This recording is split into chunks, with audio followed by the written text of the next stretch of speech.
वंदे गुरुपदद्वन्द्वं भक्तबिंदसमन्वितं श्रीचैतन्यप्रभुं वन्दे नित्यानन्दसहोदितं श्रीनन्दनन्दनं वन्दे राधिका चरणोदयं गोपीजनसमायुक्तं बिन्दावनं मनम् वाञ्छाकल्पतरुश्च कृपासिन्धुभ्यश्च पतितानां पावनेभ्यो वैष्णवेभ्यो नमो नमः। मूकं करोति वाचालं पङ्गुं लङ्घयितगिरिं यत्कृपातमहं वन्दे परमानन्दमाधवं। वृन्दावै तुलसीदेव वै पिया वै केशवस्य च कृष्णभक्तिपदे देवी सत्त्ववत्त्वयि नमो नमः। नारायण नमस्कृत्य नरं चैव नरोत्तमं देवीं सरस्वतीं व्यासं ततो जयोमुदीरये। संकीर्तने कृष्ण कथोपदेशे गौरीयपत्रस्य प्रकाशने च सदानुरक्तो गुरुभक्तियुक्तो भक्तिप्रमदाक्ष जगोद्वरुण्य ध्येयं सदा परिभवग्नमभिष्टदोहं तीर्थास्पदं शिवविरञ्चनुतं शरण्यं वित्तात्तिहं पुनतपाल्भवाद्दिपूतं वन्दे महापुरुषते चरणारविन्दं यत्पादपल्लवनखचन्दमनिच्छटाय विस्फुरजित किमपि गववधू स्वदर्शि पूर्णानुरागरससागरसारमूर्ते साराधिकामयि कदा कृपां करोषि। श्रीकृष्णचैतन्य प्रभुनितानन्द श्री अद्वैत गदाधर शिवासादि गौरभक्तबिंद श्रीकृष्ण चैतन्य प्रभु नित्यानंद श्री अद्वैत गदाधर शिवासादि गौरभक्तबिंद। हरे कृष्ण कृष्ण कृष्ण हरे हरे हरे Ram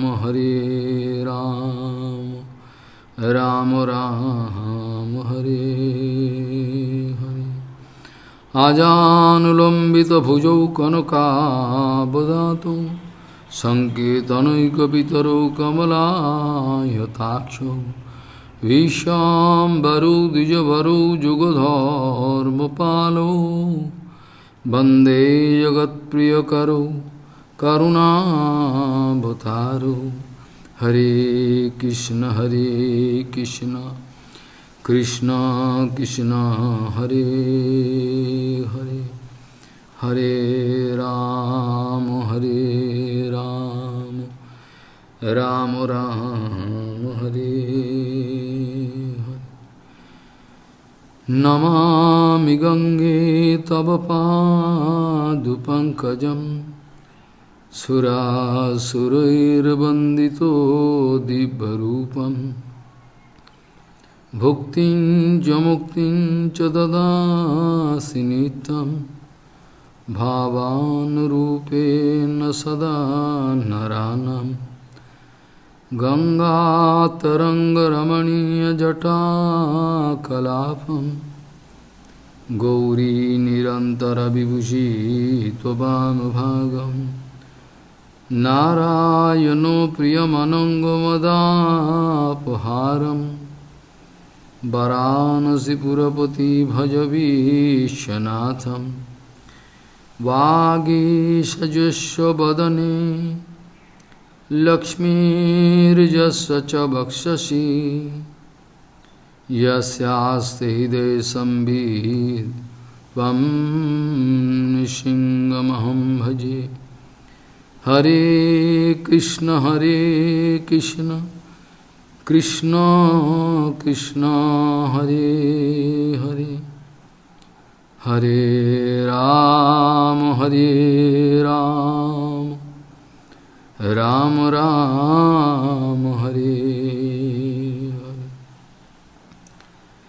Niskinchanasya bhagavad bhajanunmukhasya parang parang jigamisha bhavasagarasya sandarshanam visayanam ato strinamapi visayanam Niskinchanasya bhagavad bhajanunmukhasya parang parang jigamisha bhavasagarasya sandarshanam visayanam upi yasidanancho ha hanto visha bhakkhanato upi asadhu Gauriya Goshtipati, Srila Bhakti Siddhanta, Saraswati Goswami Thakur, Jagat Guru Prabhupada told, Prabhupada hat gesagt, that we must get rid of any attraction on repulsion. dass wir müssen rauskommen aus dem Get out of any von der Anziehung oder der Ablehnung in der materiellen Welt. Wir werden von Dingen angezogen oder Dinge lehnen uns ab. Das ist die Erscheinung von Maya. So jede Art von Anziehung oder Ablehnung soll man nicht im Herz haben. Das ist gegen Haribhajan. So wir müssen Schluss machen mit dem. Von irgendwelchen Objekten, wo wir angezogen werden oder abgestoßen werden. Das ist das Erste, was wir folgen müssen.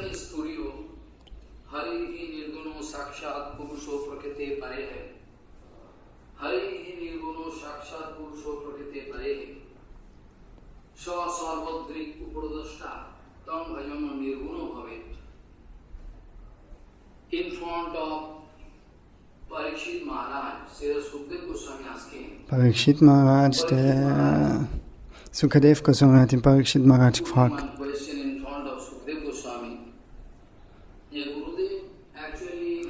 Er hat ihm gesagt, oh Gurudev, diejenigen, die was Durga verehren, Kali, Mahadev,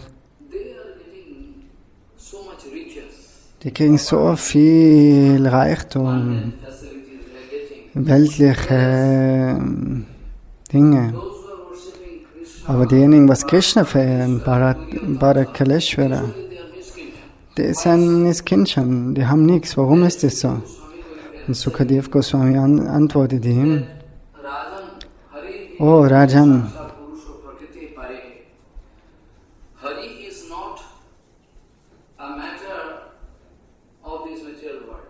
Hari hat nichts mit der materiellen Welt zu tun, der ist hinter dem materiellen Konzept.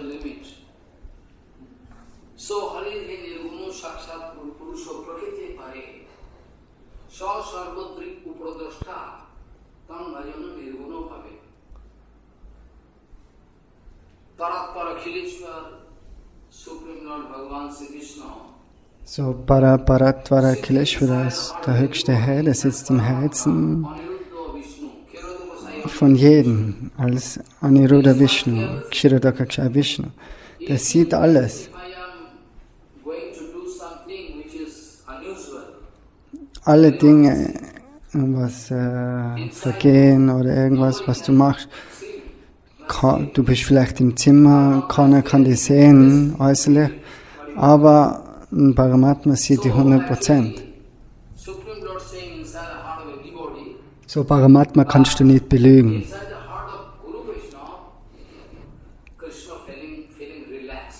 Und in dem Herzen von Guru und Vaishnava, da fühlt sich Krishna wohl.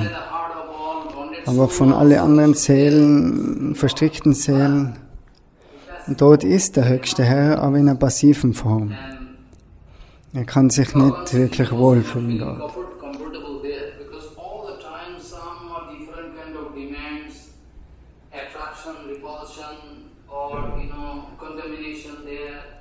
Krishna fühlt sich nicht los da, wenn ihm so viele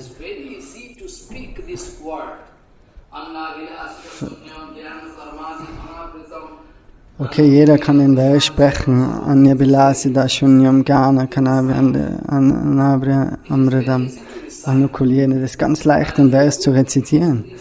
Aber wenn du die Philosophie, wenn du da tiefer gehst in das Gefühl, dann wirst du wirklich verrückt. Es ist ganz, ganz selten.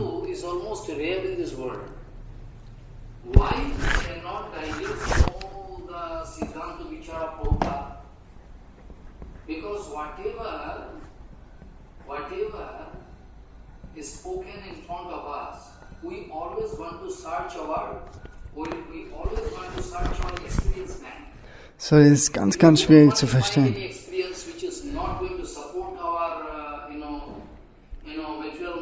Wir wollen ständig irgendwas machen, was schlecht ist oder gut ist. Wir werden das in der Welt.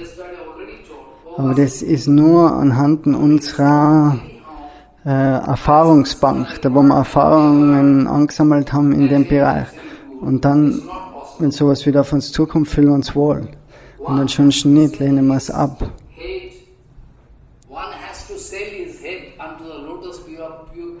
So, man soll den Kopf wirklich einem Guru und Vaishnava geben, um Erfolg in dem Leben zu haben. Wenn du andere Dinge vorhast, nachher kann er da nicht helfen.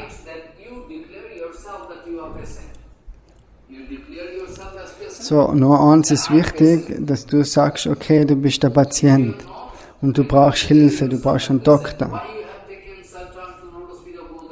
So, warum bist du zu Gurudev gekommen? So, war das aus irgendeiner falschen Gefühl heraus oder war das Wirklichkeit?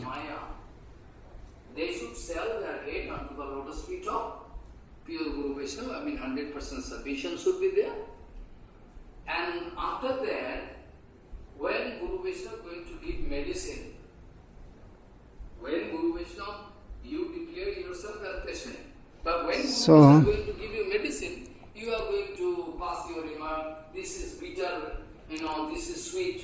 oh, wir wollen uns ausgeben als Patient, aber nachher, wenn uns der Doktor die Medizin gibt, dann sagen wir, oh, das ist bittere Medizin oder das ist süße Medizin.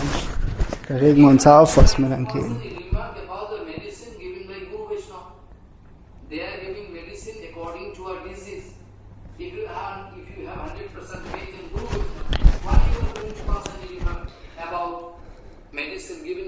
So, die Medizin, die was uns geben wird, über das müssen wir nicht diskutieren, die müssen wir annehmen.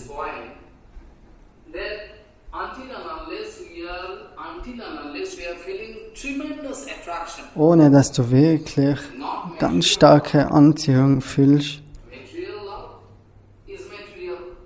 Nicht keine materielle Anziehung.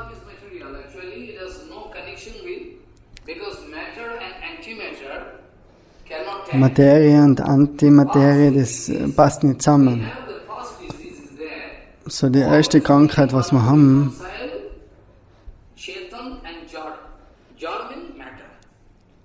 also, wir wollen immer halb spielen, so zusammen mit Materie und spirituell.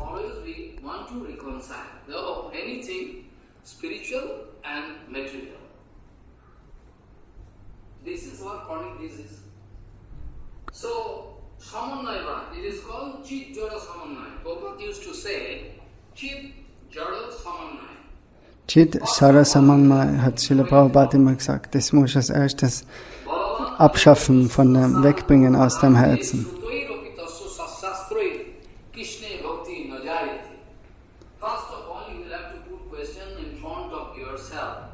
So, wir müssen als erstes eine Frage vor uns selber stellen. Willst du Krishna Bhakti in dem Leben, was so selten ist in dem Leben, oder was anderes?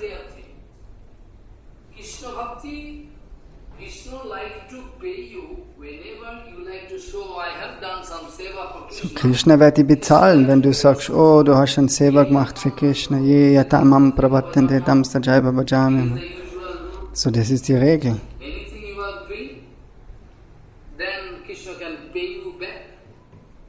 So, Krishna kann dir dann was zurückgeben.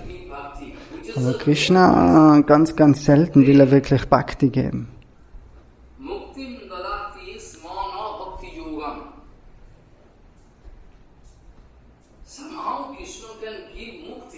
Krishna, der gibt Mukti.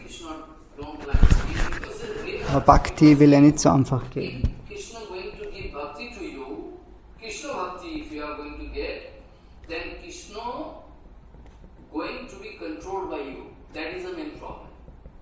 Weil wenn du Krishna Bhakti kriegst, nachher wird Krishna von dir kontrolliert. wenn du wirklich reine Bhakti hast in deinem Herzen.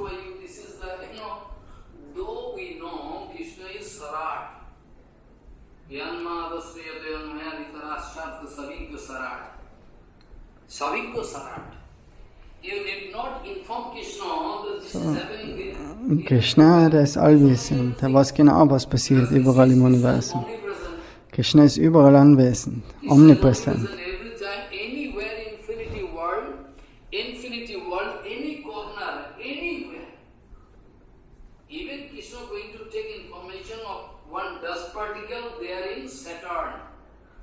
So, Krishna weiß genau, was jetzt in einem Staubpartikel am Saturn oben passiert. Überall ist Krishna.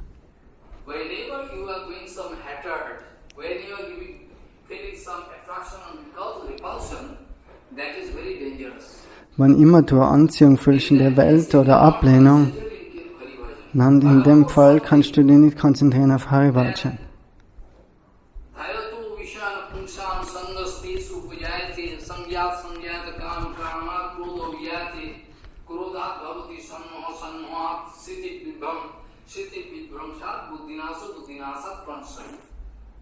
This is I know.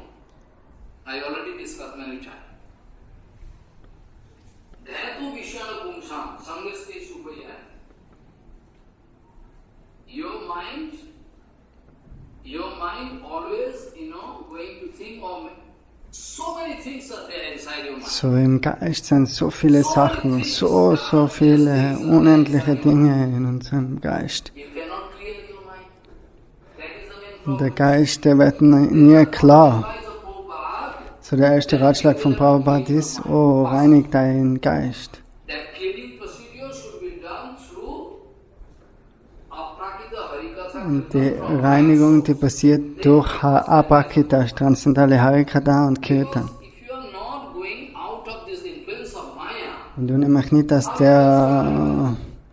dem Einfluss von der Maya rauskommst, wie kannst du dann Bhajan anfangen? you are going to preserve all your anartha inside your heart. Wenn du dir all deine Anarthas kaltest und zur gleichen Zeit machst du Haribhajan, ist nicht möglich. Anyway, you are practicing.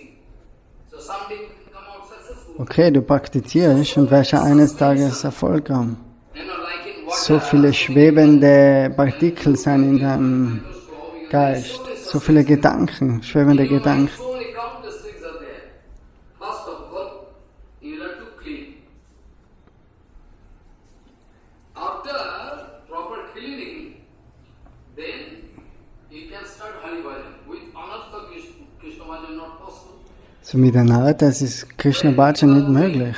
Growing some hostility with somebody, when you are going to grow tremendous love affair with Wenn somebody, du eine Liebesanziehung hast für irgendwem, oder wenn du your mind is there. eine Anziehung hast, so, Mahaprabhu giving oder Ablehnung, so dann ist den ganzen Tag der Geist mit den Dingen beschäftigt. Daiva Sadhati Navasamum Rasayanam. Mahaprabhu giving this example, Parabhyasanini Nari. One chesty lady is very good. So Mahaprabhu gibt ein Beispiel, Chesty lady. das ist eine keusche Frau, wir wollen eine keusche Frau sein. Mind some mere mind, when you are going to get bhakti, pure bhakti, So wenn du wirklich Kippa von Guru-Vaishnava kriegst und reine Bhakti entwickelst, chesty mind. dann ist dein Geist ein keuscher Geist sozusagen. Actually, so chesty mind. Matim satim jachati vasudeve. It is written in Bhagavatam. Matim satim jachati vasudeve. Satimati means, if satimati, question of satimati ka means. Satimati, Mati shabdo, mati is strilinga, actually, feminine gender. So mati shabdo, so matim satim jachati vasudeve. Satimati, when your mind is, chesty mind, so wenn der Geist ein keuscher Geist ist, dann ist your mind das okay. Aber wenn der Geist nicht rein ist, dann versucht er die dauernd abzuzocken. not chesty.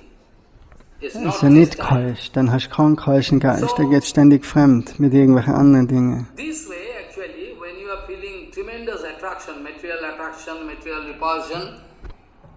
Like I can give example, like Kamsa all the time concentrating on Krishna. So wie Kamsa zum Beispiel, der konzentriert sich Tag und Nacht auf Krishna. Actually, it is not favorable for us, but still, Naradji Maharaj speaking, Tasmad Rajan Narad gibt ein Beispiel. Tasmad Rajan cannot put by Oh Rajan, oh König. Somehow, anyhow, you must get concentration in Krishna's lotus feet. I'm not Du speaking musst that halt you can irgendwie do like Kamsa. Anziehung finden zu den Lotusfüßen von Krishna. Kamsa macht es in dem Fall, dass sie sich denkt, oh, ich muss Krishna töten, ich muss Krishna töten. Er denkt ständig über ihn nach. So that's why Tanmayata, absorbing thinking, coming inside. So anyhow it So is dann, Mai, du musst eins werden. It is Krishna, be careful. It is not Du wirst dann eins mit den Gedanken. Das ist Krishna, das sind keine materiellen Gedanken. You know, Naradji Maharaj speaking, okay. So Narada Muni, der sagt, Kamsa,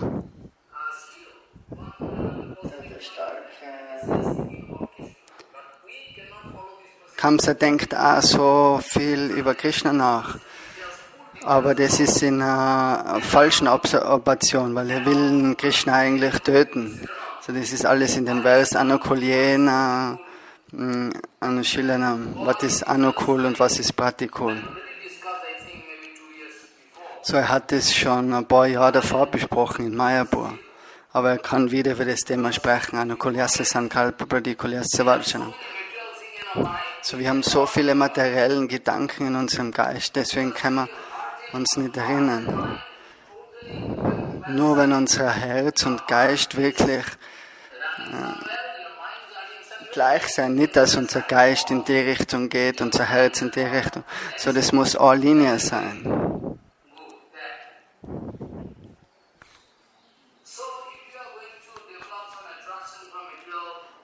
So, wenn du eine Anziehung hast für materielle Objekte, dann ist es sehr gefährlich. Es ist der Ratschlag von Prabhupad, aber wir sind nicht immer bereit, die Medizin einzunehmen. Jagannath Babaji Maharaj sagt, wir sind wirklich vom Unglück begünstigt. Reine Vaishnavas, die versuchen immer für unser Wohl zu schauen.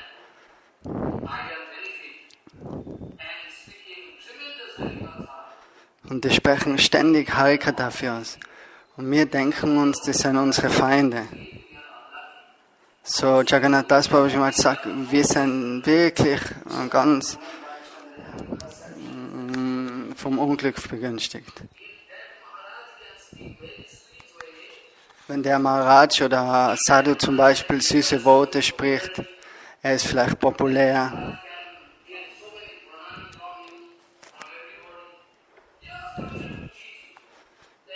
Und es sind viele solche Sadhus. Und von denen lassen wir uns dann reinlegen, weil die vielleicht viele Anhänger haben und so weiter. So, aber wie viel Sacrifice hat wirklich Guru und Vaishnava gemacht? Guru und Vaishnava, die denken nicht an sich selber. Die schauen wirklich, wie sie jedem helfen können in der Welt.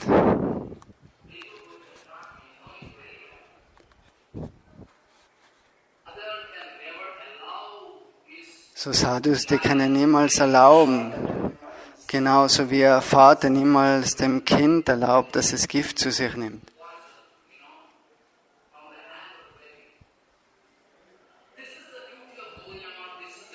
So die Aufgabe von der Gaudiya Math, von der Vishva Vaishnava-Sabha, von jedem Mitglied in der Vishva Vaishnava-Sabha, der hat die Aufgabe.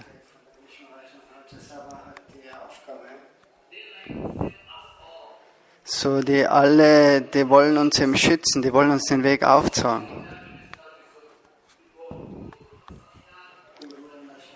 Da ist der Vers Guru Nashashat, Guru Shashat.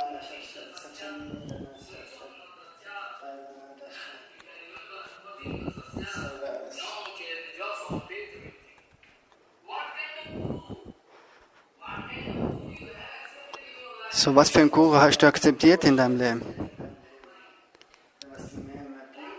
Der, was dich wirklich mehr und mehr blind macht. Was für einen Guru hat man akzeptiert? Du kannst gar nichts mehr sehen.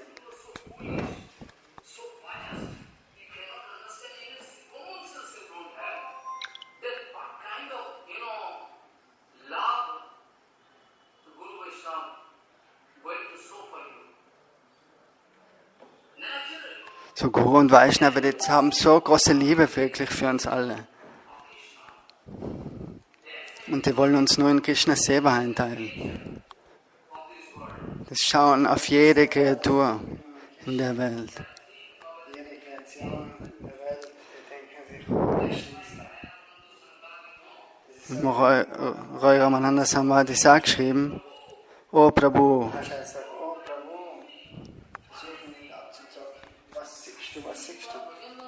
Oh, ich sehe, dass du Vachanda Nandan bist und du umarmst Radhan und jetzt sie wieder aufhören.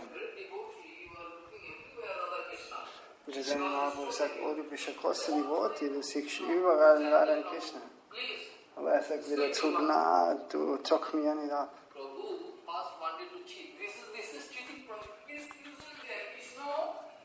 So, Krishna versucht uns immer abzuzocken. Diejenigen, die was irgendwas anderes wollen als wie reine Bhakti, der versucht immer zu betrügen. So, er will sehen, was für große Liebe du hast für Guru und Vaishnava. So, die Vaishnavas können sagen, oh, geh nicht zu mir, hau ab, geh weg. Aber das ist nur eine Art von Test, der was auf die zukommt.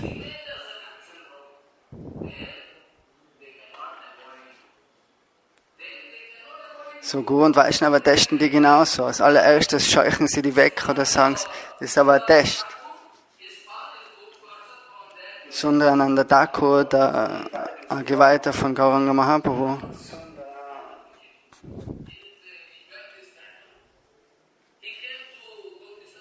also er ist zu Gauranga das Prabhupada kennen.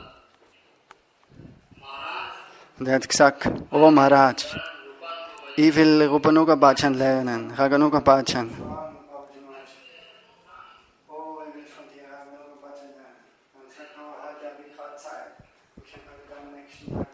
Und der Babaji Maharaj sagt aber immer, komm morgen, komm morgen, komm morgen. Heute habe ich keine Zeit, heute habe ich keine Zeit, ich bin so beschäftigt. 7 Tage hat er das gemacht. Er wollte ihn abzocken. Und nachher hat er seine Geduld verloren. Und hat gesagt, oh, jetzt komme ich schon 7 Tage. Aber niemals hat er gesagt, okay, du machst. Und nachher das Babaji Maharaj hat gelacht. Und hat zu sich gesagt,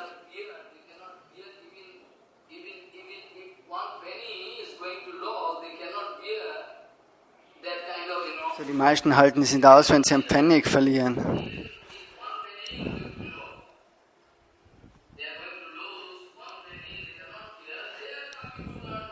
Nachher, aber solche Leute wollen Raganuga Bhajan lernen.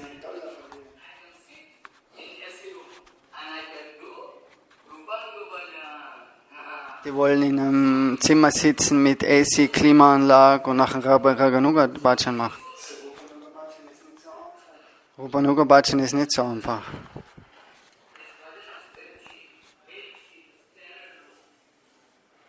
Heutzutage ist es ganz was Billiges geworden.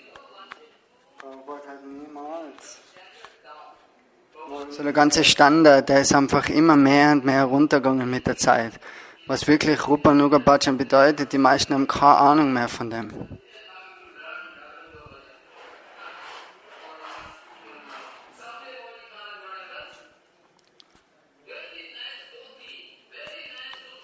Einmal ist Babaji Maharaj gekommen, der hat einen ganz schönen Dhoti angehabt.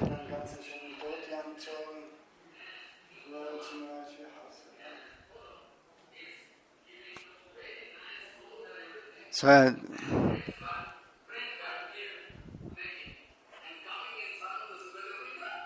ist dann zum Svananda Sukha, da konnte ich kommen, in Bhakti Thakur besuchen. Bhakti Thakur hat gefragt, was ist heute los mit dir? Und dann sagt er, oh, jetzt kann mich keiner attackieren, sagt der Babaji Maharaj.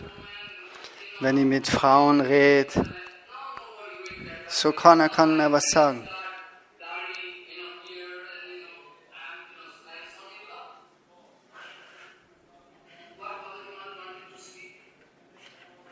So, was wollte der Babaji Maharaj damit sagen?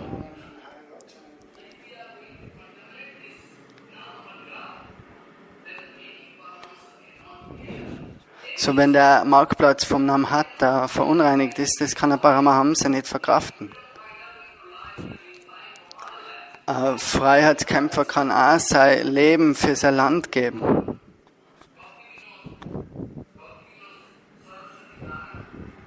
Für die Bhakti-Vinod-Saraswati Dhara.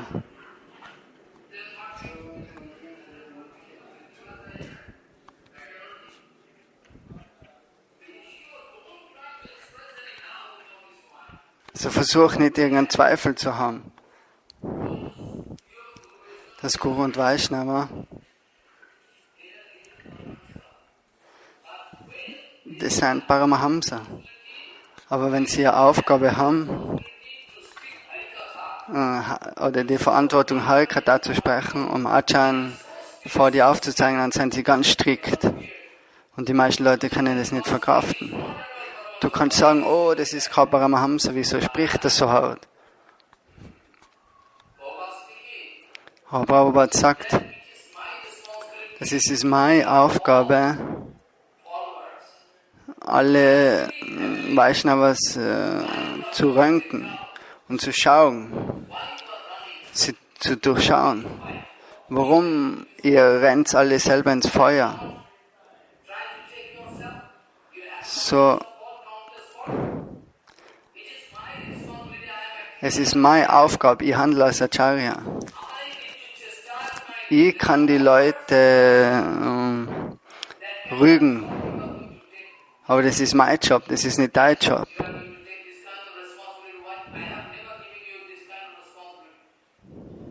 So, du hast niemals die Verantwortung gekriegt, das zu machen, bei anderen Fehler zu suchen von mir. So, Guru und Vaishnava, die Devotees können vielleicht irgendwo in einem solitaren Bhajan sitzen und absorbiert in Bhajan. Die können in so einer Höhle sein, vielleicht in einer einsamen Höhle, aber doch, wenn die Verantwortung haben, die Situation zu ändern, wenn der Marktplatz eben verunreinigt ist, nachher ist es auch deren Aufgabe. Die kommen raus und dann geben sie Harikatha. Und dann kannst du nicht sagen, dass die kritisieren anfangen. So, sie sprechen vielleicht harte Worte, aber das sind Worte eben, die was reinigen, die was unser Herz reinigen. So, die haben nicht irgendwas, oh, die sind für die Gruppe oder für die Gruppe oder für die Person, sondern die lieben jede Person.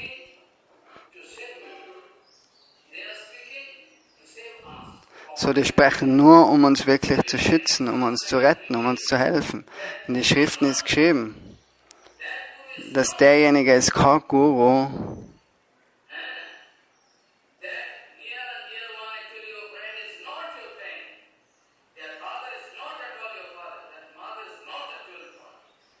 so, es ist auch nicht dein Vater, derjenige, was da nicht Krishna sagt.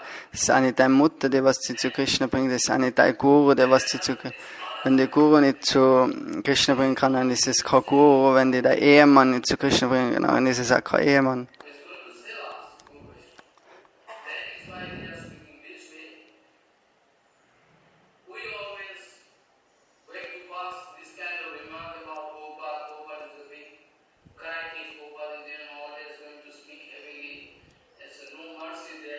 So viele Leute, die sagen, oh, Prabhupada, der hat immer so hart gesprochen, er hat keine Barmherzigkeit, dessen.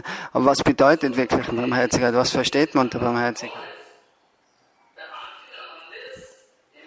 So, wir müssen uns immer an das erinnern, dass man immer, ohne dass man wirkliche Anziehung für Guru und Vaishnava, ganz starke Anziehung für sie entwickelt haben, dann ist es nicht möglich, von der Verstrickung rauszukommen.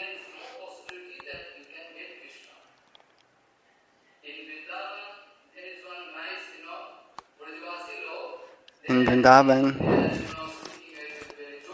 Dort sagen die Brijabasis in einer humorvollen Stimmung.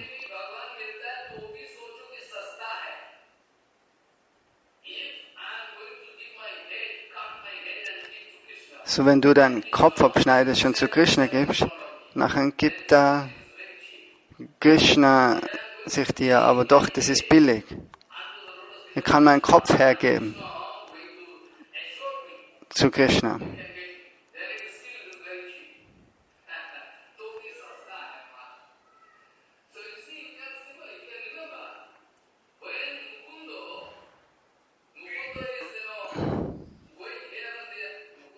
Der Mukunda, der ist zum Beispiel dorthin gegangen und dorthin gegangen. Und Mahaprabhu hat ihn danach gerügt. Mahaprabhu hat Kripa zu jedem gegangen, aber nicht zum Mukunda. Die wurde jetzt gefragt, oh, und warum nicht? Dann hat Mahaprabhu gesagt, weil er Sachi ist, er rennt dorthin und dorthin.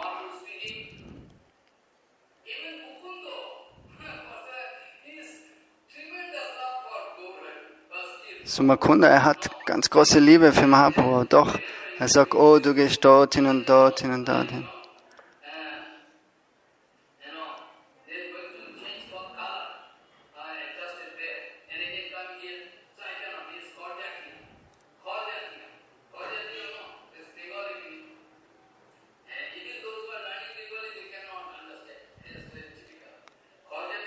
So Kachade, das ist ein bengalisches Wort, aber es ist schwer zu verstehen, wenn du die bengalische Sprache kennst. Seltenes Wort.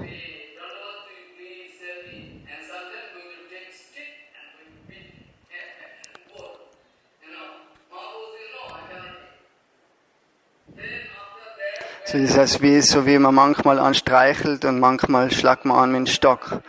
Weil der hat ihm so gehandelt, der Mukunda. Der ist manchmal zu Mahaprabhu gegangen, manchmal ist er wieder zu anderen gegangen. Und es hat sich zu Mahaprabhu angefühlt, einfach so wie wenn er ihm einen Schlag kriegt und dann kommt er wieder zu ihm. Und Mahaprabhu hat gesagt, nach Hunderten von Leben bist du zu mir gekommen, nicht von Mukunda hat tanzen angefangen. Weil er gewusst, oh ja, jetzt ist es wirklich gesagt worden. Mahaprabhu hat gesagt, dass ich ihn erreiche, so. Und er ist glücklich gewesen über das Kommentar von Mahaprabhu.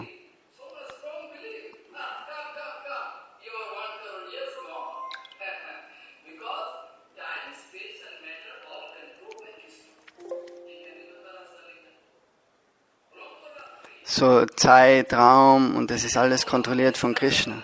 Rasa Lila ist so lang, aber in Wirklichkeit war es ganz kurz für die Gopis, hat sich das angefühlt.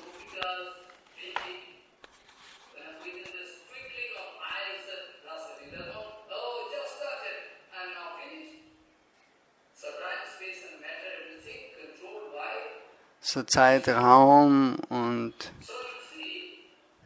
Materie, das ist alles kontrolliert bei Krishna. Und solange wir nicht wirklich die Liebe entwickeln für Guru und Vaishnava, dann ist keine Möglichkeit, dass wir Krishna Bhakti kriegen. Krishna Bhakti ist nicht so einfach.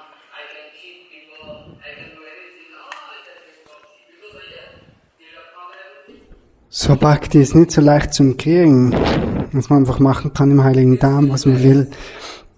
Denkt ständig über Verkauf oder Gewinn, über irgendeine Geschäftsmacherei im Heiligen Dharma. So Anziehung und Ablehnung, das darf nicht sein im Geist. Materielle Anziehung und Ablehnung.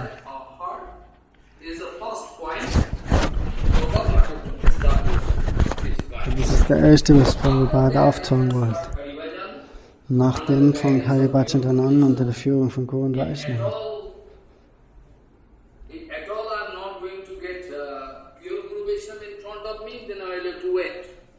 Wenn jetzt kein reiner Vaishnava da ist, der was sich vor dir zeigt, nachher ist es besser, du wartest, bevor du wirklich Diksha-Einweihung nimmst. Weil sogenannte Diksha-Einweihung, wirkliche Diksha-Einweihung ist ganz, ganz verschieden.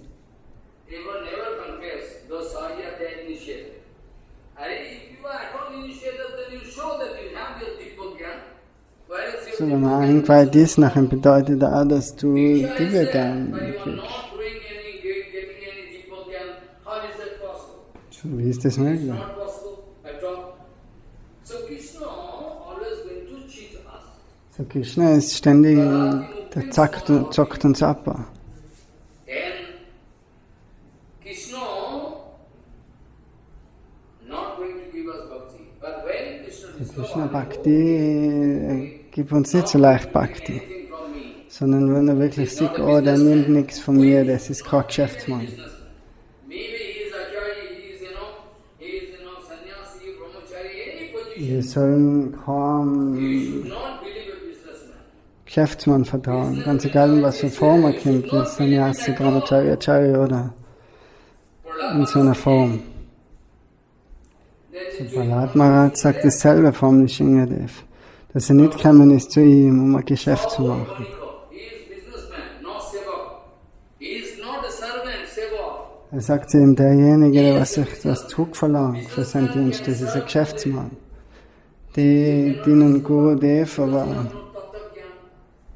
Even I am in Vyasasana, I can promise and say that Gauriya Siddhanta, Saraswati Gauriya Siddhanta is so für Saraswati Gauda Siddhanta ist ganz, ganz fein, ganz hoch Siddhanta, dass er wirklich Scheu fühlt,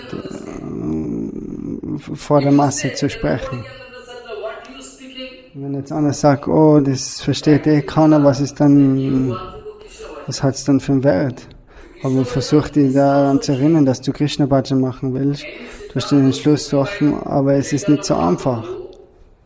we can get from Prabhupada. Jedes Siddhanta, was Mahaprabhu aufgezeigt hat, das kriegen wir, oder Radharani, das kriegen wir vom Prabhupada. Aber wir sind nicht bereit, das zu 100% anzunehmen. 50% division is there. Okay, kann folgen, aber nur zu 50%. Then how we can get? So this way, I told yesterday, Er hat gestern gesagt, the main thing is there. das Hauptproblem ist das, Now can attract you like magnet. dass Guru und Vaishnava, die können die Guru-Vaishnava can wie Magneten anziehen, attract you like a magnet through their Harikatha Bani. durch ihre Harikatha Varnashrama. This is the main thing. So die Hauptwaffe von einem Sadhu ist eben die Harikatha, wo er alle Seelen anzieht. True Bani. Tremendous Bani. Tremendous Harikatha. Here, if we are not going to feel tremendous attraction through Bani, Vaibhava, Gurudev, then Vishva is not Sadguru. Is the So first wenn du keine Anziehung wirklich findest zu Gurudevs Vani, nachher sei dir sicher, dass es kein Sadguru ist. You cannot get scope to move your head here and there. Even you cannot get scope to move your head towards Maya. Tremendous Harikatha. You are bound to pay attention to Gurudev. He is Sadguru. He is Sadguru. He is Sadguru 100%. Who is going to catch your full attention. Also derjenige ist Sadguru, der was dich komplett in Bann zieht. Da wo du nicht einmal einen Hauch in die Richtung Maya schauen kannst. Through Bani Vaibhav, through Bani Und Swarup, durch die Vani Vaibhav, Vani Swarup, can catch you. Sadguru Why repeatedly Prabhupada told, don't try fangt die. here and there. So Prabhupada hat oftmals gesagt, lauf nicht dorthin und dorthin, You have to engage your ear in thought sondern beweg dein Ohr vor wirkliche Seele. You cannot expect a nice piece of lecture Er ist kein Universitätsprofessor, and university lecturer.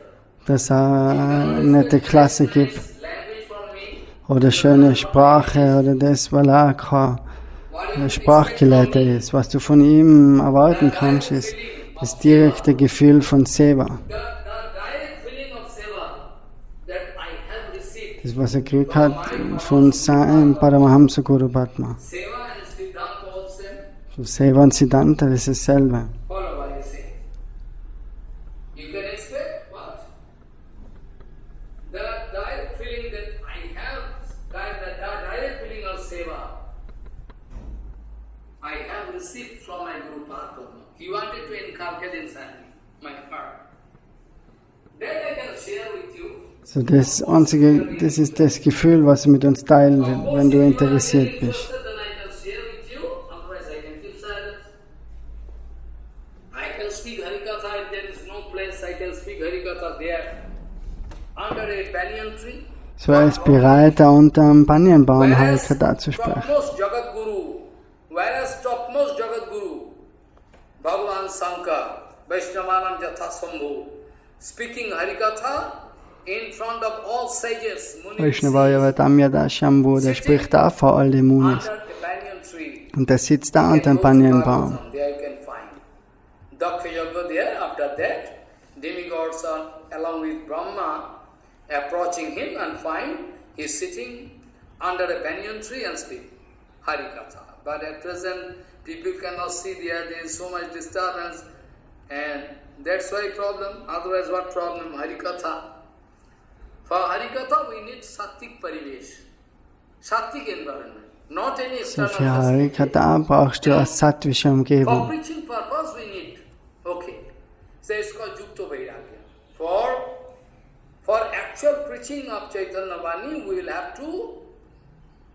have to accept Für some das external wirkliche facility. Predigen von Chaitanya That's why Vani. Prabhupada told, we are going to speak Harikatha here and there, in Calcutta, in So, different places, where not. Prabhupada hat immer gesagt, wir sprechen Harikatha überall, in Kalkutta, in großen Städten. Matajis cannot come, Pitaji can come, Nicht, not dass everybody. Matajis nicht kommen können, So denen they ist can nicht come. erlaubt.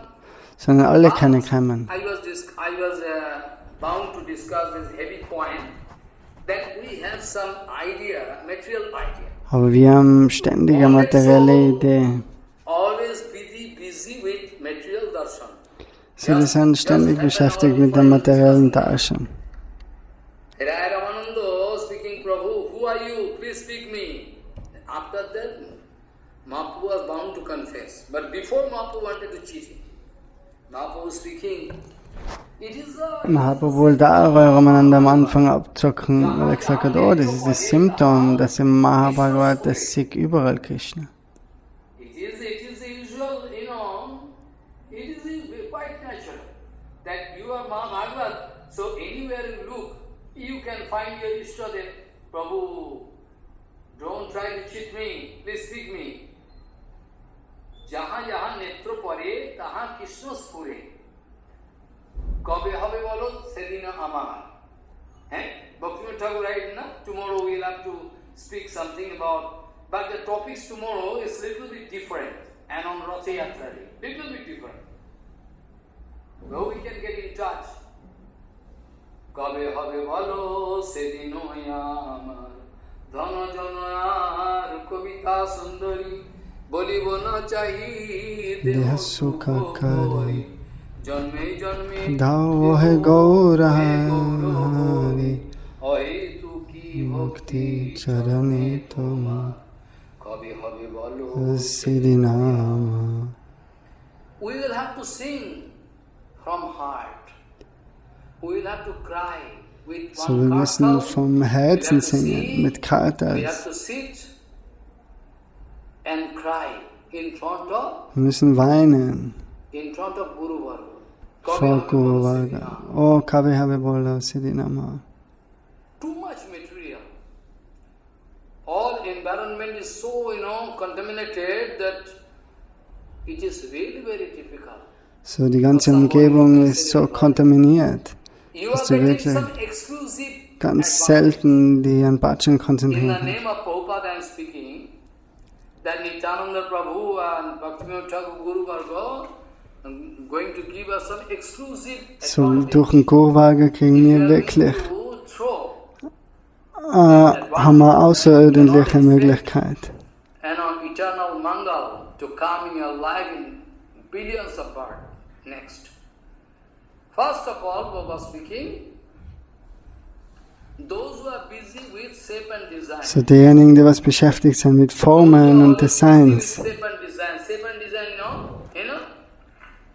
whenever we look here and there, we can find blood and flesh. Wenn immer wir dort und dort hinschauen, sehen wir Blut und Fleisch. Aber der Darshan, Rakta, Mamsha, Mansha-Trick und Veda-Trick. Prabhupada hat die zwei Ausdrücke immer gesagt. Mamsa-Trick und Veda-Trick.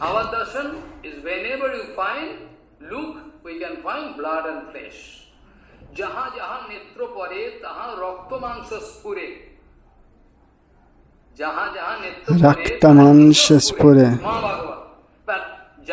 Whenever I look, I can find blood and flesh.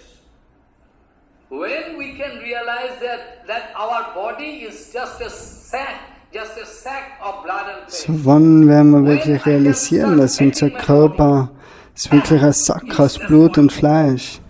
Und wann fangen wir den Körper hassen?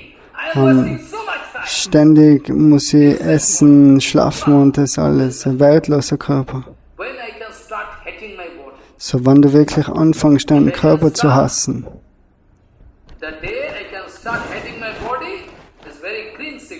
So, wenn du deinen Körper hassen anfängst, dann ist das ein grünes Signal für Bhajan.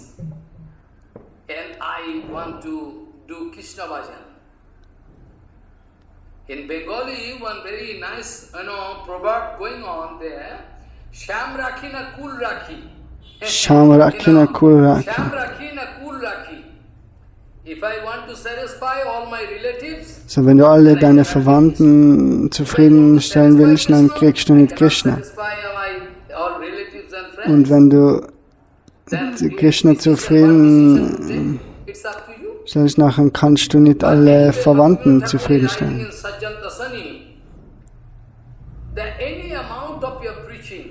Bhakti Thakur, der schreibt im Satchandashani, so dass all dein Predigen ohne Acharan, es hat kein Resultat.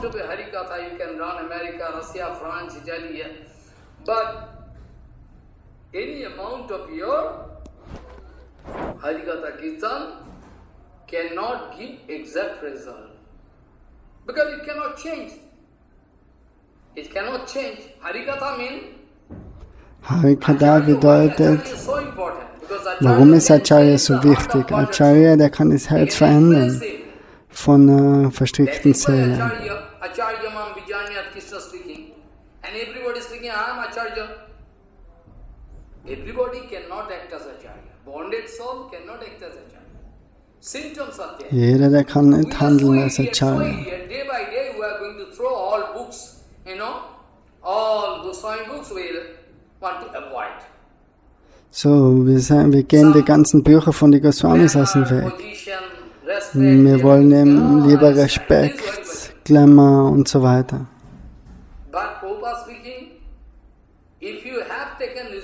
Prabhupada sagt aber, wenn du wirklich Haribhajan machen willst, dann ist die erste Aufgabe, Asatsanga aus dem Weg zu gehen.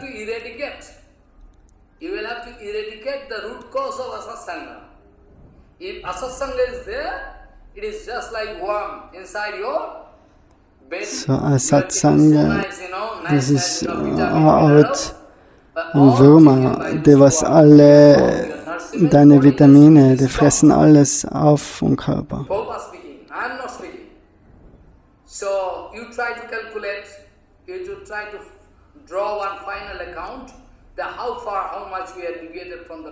So, mach dir die Rechnung selber, wie weit du wirklich abgekommen bist von der Linie von Prabhupada. Prabhupada hat immer gesagt, stopp die Asatsanga.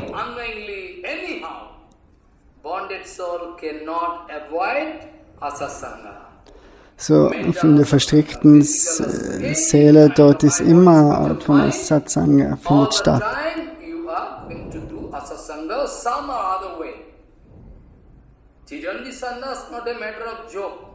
Tridandi Sannyas ist nicht so was Einfaches. Bhakti Thakur sagt, wenn die Nummer von die Brahmacharis und Sannyas erhöht wird, dann ist das ein Spiel von Maya.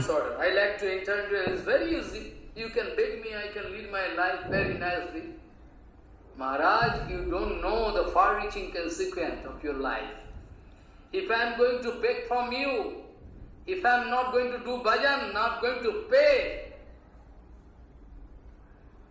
what a painful result I will have to suffer next life, even this life. So the first advice Prabhupada giving, So der erste Ratschlag ist von Prabhupada ist,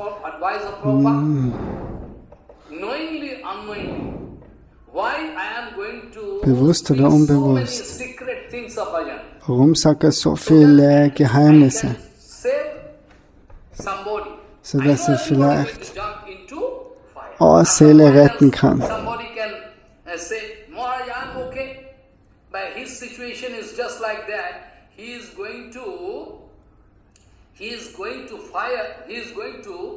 His position is very, it's one kind of laughing stock.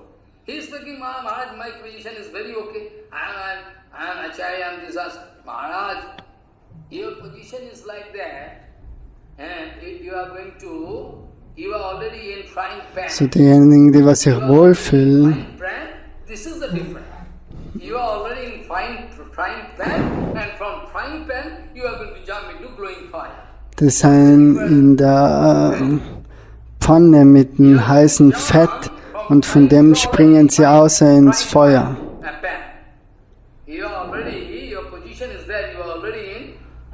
So das ist die Position von manchen Acharyas.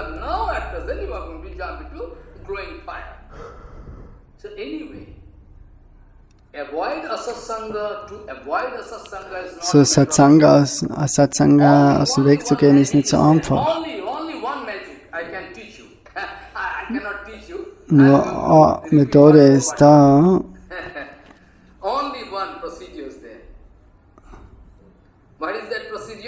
Was ist die Methode? Wenn du wirklich ständig beschäftigt bist in Guru-Seva.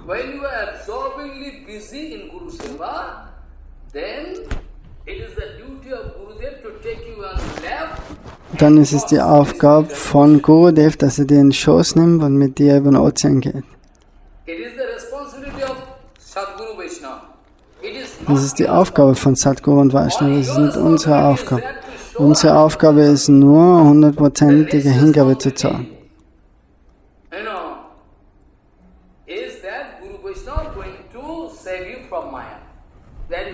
So, dann wird dir mit Sicherheit der Guru und Vaishnava helfen, den Ozean zu überqueren, wenn du ständig in Guru-Seva bist. Und wir sind ständig damit beschäftigt, mit verschiedenen Formen und Designs. Überall, wo wir hinschauen.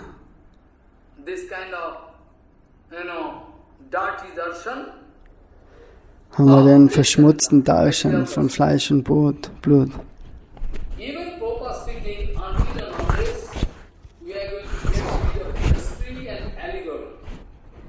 So Prabhupada sagt, ohne dass du wirklich die befreist von Geschichte und Allegorie, kannst du auch nicht Harikatha anfangen, sagt Prabhupada.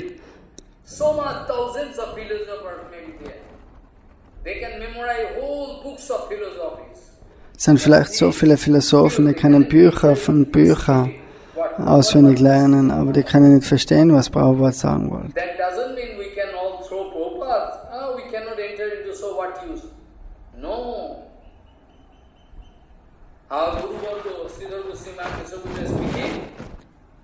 That Prabhupada's Siddhanta is like, Prabhupada's vichar is just like coconut. Srila Prabhupada, Bhakti Rakshak, Srila Goswami, Bhakti Pramod Puri Goswami, die sagen, dass eben das Siddhanta von Prabhupada, das ist so wie eine Kokosnuss, außen ist es so hart, das kann keiner zu sich nehmen, das ist extrem hart.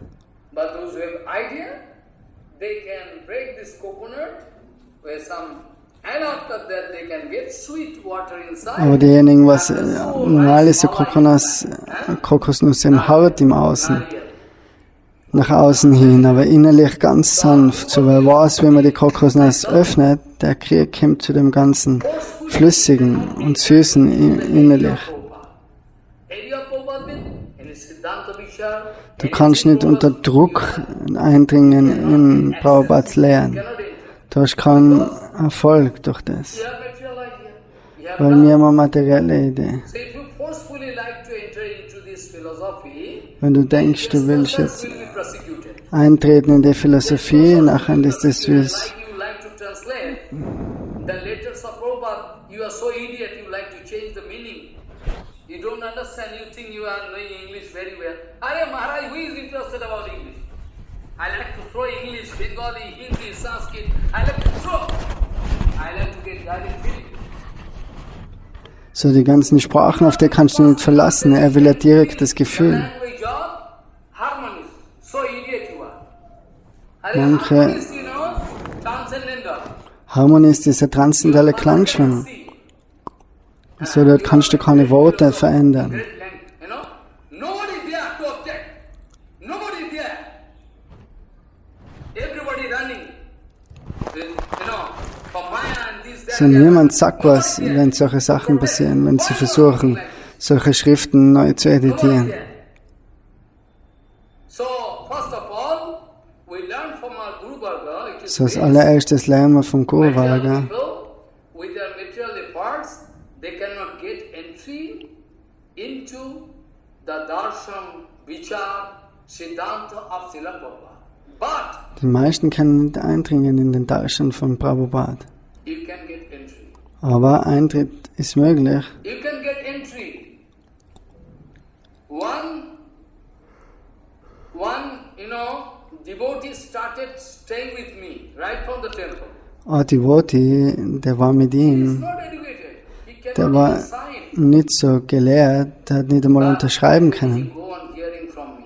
Aber er hat mehr und mehr Harikatha von ihm gehört. Then after that he can memorize. See, after that he is doing aparad and then fall down. Nach einer gewissen Zeit hat er But previously, hat er sich an alles erinnern können. he is going to pass reading the Siddhanta of Prabhupada speaking wrong. And he is not, he is not educated speaking, no, this Siddhanta is this. When fighting going on, he came to me and I say, you are speaking right. So you are educated, not educated, that's not a big matter. So, wenn du gelehrt bist oder nicht gelehrt, das, Grow that kind of da sensibility. brauchst du nichts draus machen, Understand what Prabhupada sondern say. Material people, those who are having es some gibt auch vom Prabhupada, was du brauchst, um ihn zu verstehen. Infinity pure, they cannot do Hari Bhajan. They can never do Hari Bhajan. How we can expect that can get entry into the darshan, vichar, Siddhanta of Prabhupada? Cannot expect. So we can get entry by the mercy of So, wir Prabhupada. können Eintritt kriegen So in die Lehren von Prabhupada nur durch seine Barmherzigkeit. that those who are going to feel attraction, material attraction, and Diejenigen, die was Anziehung haben und Ablehnung in der materiellen Welt, darshan. was beschäftigt sein mit Form und Design. There is a handsome man, very nice. Oh, das ist ein schöner Mann, das ist eine schöne Frau. There is old man. This darshan is called blood and flesh darshan. Oh, das ist ein alter Mann, das ist alles materielle Darshan. This kind of darshan cannot allow me to enter into the area of Hari Bhajan. Not at all. Der Darshan erlaubt dir niemals, dass du in Hari Bhajan eindringen You kannst. can remember what Mahaprabhu told. He started Erinnere dich an Mahaprabhu, was der sagt. discussing but so big area. Er hat da gestern darüber ein bisschen gesprochen. Any amount of discussion Also so ein großes by the Topic, mercy of großes Siddhanta, Thema. I'm going to discuss, but still I am not getting any satisfaction. Mahaprabhu, you can remember what Mahaprabhu told. Akarat opi bhedavyam strinam vishayanam opi. Mahaprabhu told that Vishayi material people and women, if their shape and design, only shape and design, is very fearful, Mahaprabhu told. So nur die Formen von Mann und Frau sind ganz gefährlich. Those who are entering into renounce order, Die Agis sollen sich sogar vor dem hüten. very careful about material man, Vishayi, and woman all the time. They should have right darshan. Why Mahaprabhu speaking? Akarat opi bhedavyam strinam vishayinopi. Mahaprabhu And our Tikakar, those who are commentary writing, Prabhupada Bhakti Thakur, they speaking, even there is no, actually there is no snack. Like one false snack is there. Still you have to become ready. One day it happened so. I was in Bhajan there and go to forest almost. Eines Tages war der Shandas-Pilgrim in Gokul im Bhajan Kutir. Er hat am Morgen eine Schlange dort gesehen, die hat sich nicht bewegt. Warum bewegt sie sich nicht?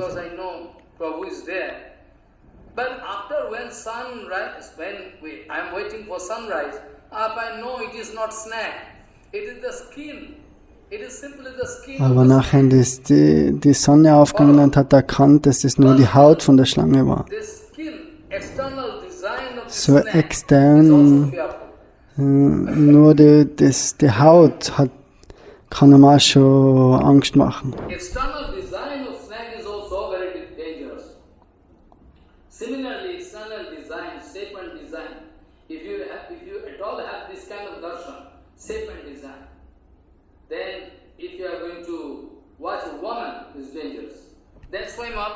So, wenn du dich beschäftigst mit den externen Formen und Designs, sogar hölzerne Figuren, sagt Mahaprabhu, die was Kleidung anhaben und Ornamente tragen, das sind auch gefährlich.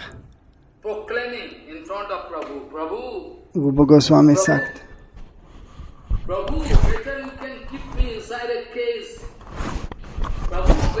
Rupa Goswami sagt, ob besser setz mich in die Mitte und mach einen Kreis rundum mit Spiritus und zünd den an. Das ist immer noch, ich bin lieber in so einer Falle, als wie mit materiellen Leuten zusammen bin. In einem Kreis voll Feuer.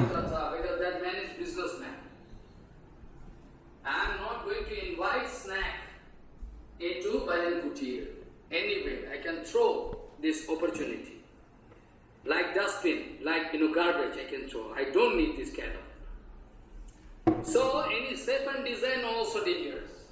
Of shape and design. If you have any material darshan, Rupa speaking, Baram Utavaha Panjarantar Vyavasthiti. Baram Utavaha Jala Panjarantar Vyavasthiti. Utavaha Jala Panjarantar Vyavasthiti. Better if you Prabhu, you can keep me inside a case and set fire everywhere. But still don't allow to get the association of material person.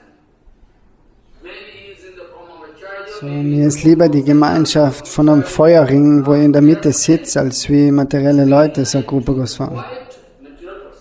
So, Rupa Goswami will, und jeder, der was Vaishnavas folgt, muss materielle Leute aus dem Weg gehen.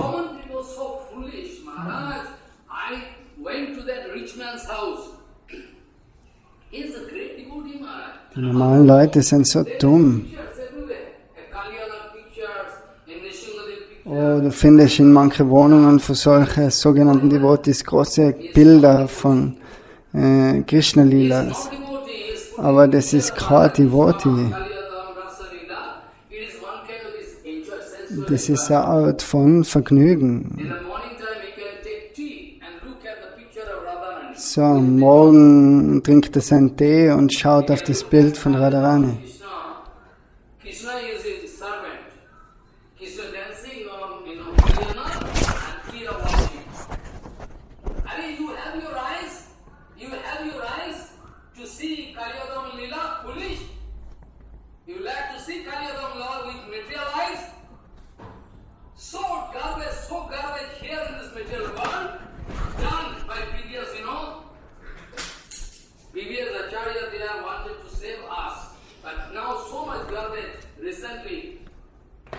So, heutzutage ist so viel Müll auf der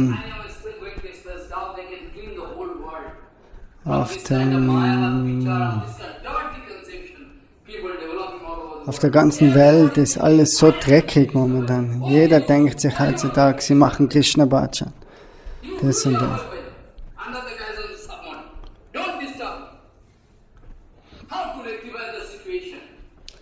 So, heutzutage, wie kann man die Situation noch retten? So, ganz einfach, die meisten verstehen nicht einmal, dass es eine Art von Vergnügen ist, ein Bhakti, und das andere wirkliche Bhakti. So ganz einfache Dinge wie das können die meisten nicht verstehen. Gestern hat er auch schon gesagt, du kriegst Prasadam in Vrindavan, dort kriegst du, die nehmen den Darshan von Bihariji.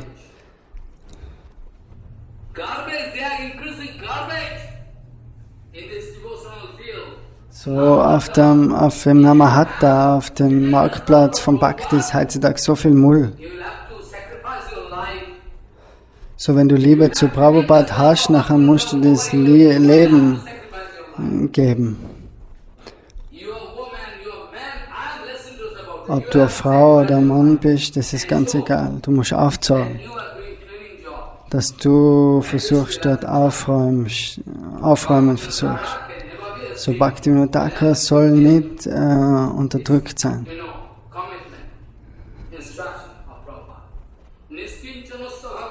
Niskincanasya Bhagavatam.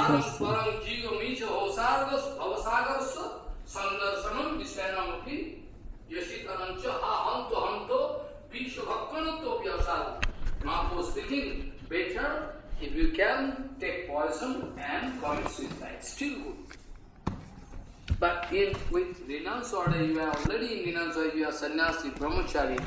But you are leading your life more dangerous, dangerous than one material grihastha. This is not allowed. Anyhow, I cannot confess.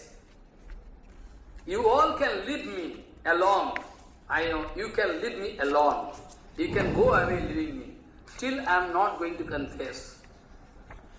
I am not going to confess. Bhaktivinoda Thakur speaking, any amount of Harikatha, So Bhaktivinoda Thakur sagt, alle Kirtans, Predigen, das hat kein Resultat ohne established in Acharya going to change their heart by your Acharya. dass du wirklich im Acharya etabliert bist. Then automatically it's an automatic factor. Bhaktivinoda Thakur speaking, so many things. In Sajjantasani, surely we are going to take some help from Grihastha devotees. Bhaktivinoda Thakur speaking. That doesn't mean I am going to sell my head at the road speed of these Grihastha devotees. That doesn't mean. They are helping me for preaching Harikatha. That doesn't mean I am going to sell my head. Bhaktivinoda Thakur speaking, that if we are going to sell our head, compromise with their contamination and a contaminated heart, then our preaching is So Bhaktivinoda Thakur sagt, dass du dir nicht einlassen sollst mit Haushälter, nur zum Predigen. Du kannst dorthin gehen und predigen, aber versuch nicht. Du kannst Hilfe nehmen von einem Gehörster Bhakta, aber es bedeutet nicht, dass du kontaminiert wirst. Weil er hat vielleicht ein Geld, eine Position und das, und er kann dich leicht beeinflussen.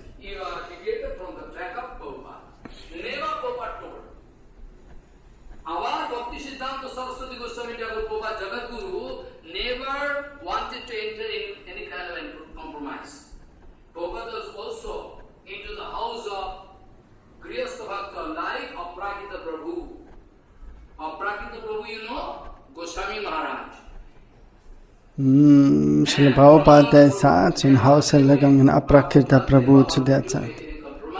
Aber er hat niemals einen Kompromiss gemacht.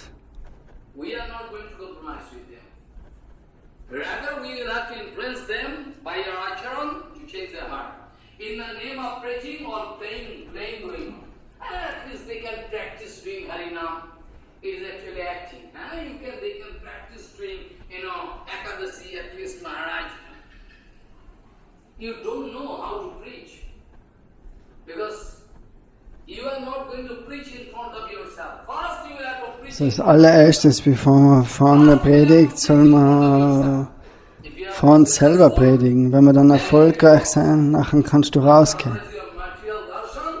Und unser materieller Darshan, der kann uns nicht helfen.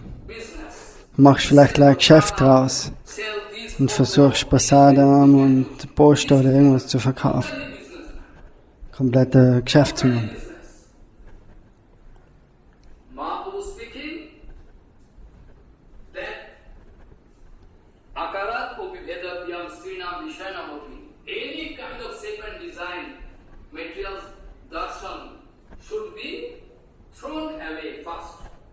So, jeder materielle Darshan muss zuerst entfernt werden von deinem Herzen. Der passiv Karma muss verschwinden.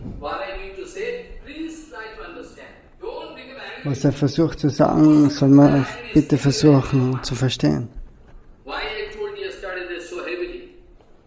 Warum hat er gestern so streng gesprochen?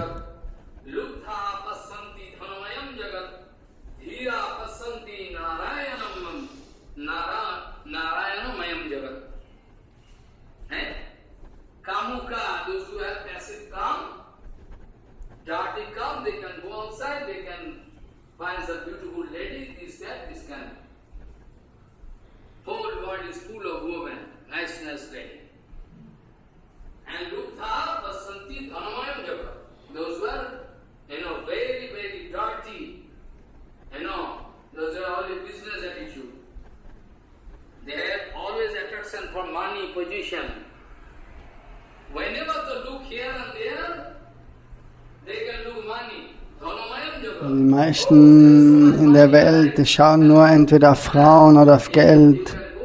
Oh, so viele schöne Frauen, so viel Geld ist zum Beispiel in Amerika zum Geld.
Von dem Tag an, wo du deinen Körper wirklich hassen anfängst. Und du denkst daran, du musst Essen nehmen und du musst aufs Klo gehen, du musst das machen, so viele Sachen für deinen Körper.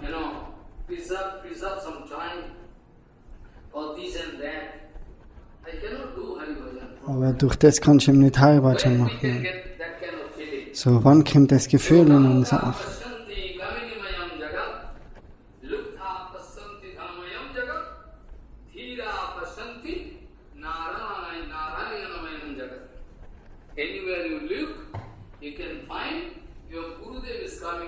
Überall, wo du hinschaust, sollst du eben den Gurudev sehen in der Welt. Der Gurudev kommt in die verschiedenen Formen, um die zu testen. Wenn du in der verstrickten Auffassung predigen gehst, nachher kannst du überall Garbage, Müll abladen. Da kannst du nicht viel.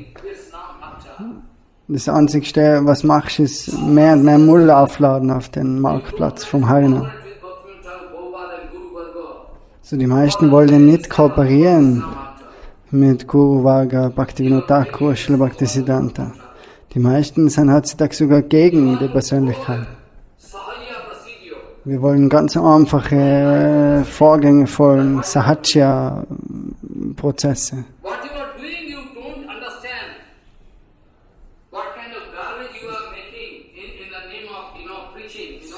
So viel Müll ist abgeladen worden schon auf dem Marktplatz vom Namen.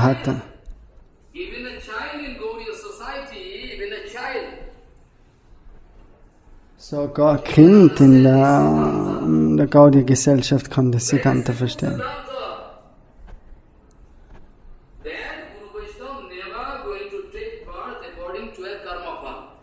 Das Guru und Vaishnava, die nehmen niemals Geburt durch Karma.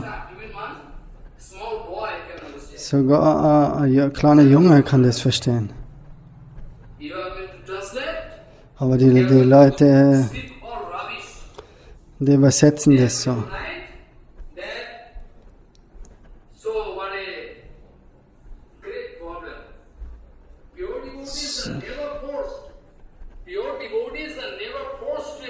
So reine Devotees, die kommen nie in die Welt, dass sie ihr Karma erfahren müssen. Die haben kein Karma, da existiert kein Karma. Aber manche Leute schreiben in Bücher mit solchen Fehlern. Oder die editieren das mit solchen Fehlern.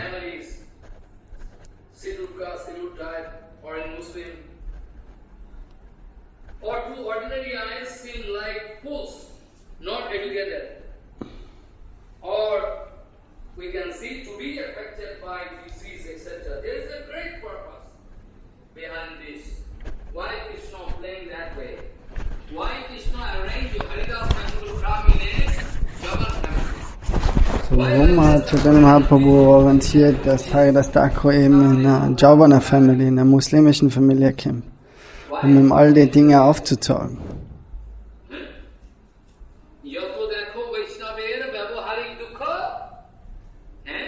Yato deka vyavahara Vaishnava dukkha.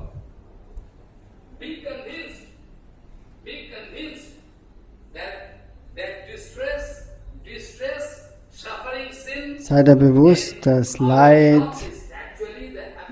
was du in einem Vaishnava siehst, das ist spirituelle Freude. Aber die Leute, was blind sein und vergiftet mit Sinnesbefriedigung, die wissen nichts über das.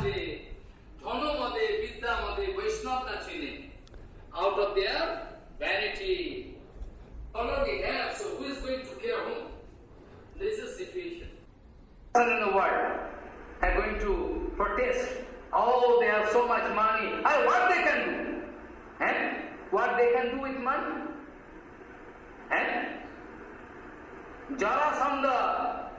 Jarasandha was so powerful. Hiranyakasipu was so powerful. Ravana was so powerful. They all Mayavad. You are also Mayavad. You are translating.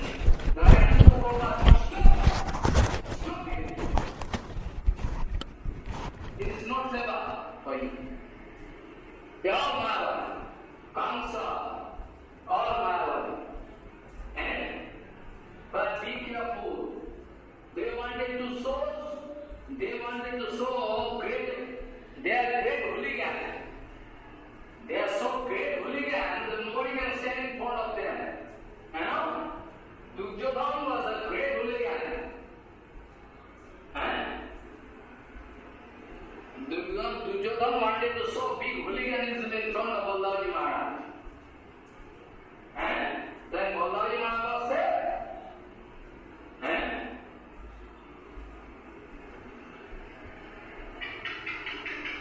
they are actually blind. They cannot see. Balaji Maharaj coming here to find some solution. And Duryodhana want to insult Jadava. They are actually used as, beggar. And they insult Balaji Maharaj and gone. After that, Balaji Maharaj wanted to give answer. So I know they have billions of dollars. They are influential. But surely not more influential than Hiranyakasipu. Surely they are not more influential than Kamsa. Surely they are not more influential than Jarasandha, Ravana. Follow what I say. Surely they are not so much influential like Duryodhana. Even Duryodhana was kicked by Balaji Maharaj. So any kind of hooliganism in front of you, in front of us, cannot stand. Any amount of hooliganism you can show, any amount of power, I challenge you. You can put or you can manpower, manpower, anything. If you go against any pure Guru-Vaishnava, you can destroy your whole society with all your followers. You can destroy like fire. You don't know. So Prabhupada sagt, für wen spricht der Harikatha? Für wen spricht der Harikatha? Er spricht Harikatha nur für die volle Zufriedenheit von höchsten Herrn. Er versucht keine anderen zufriedenzustellen.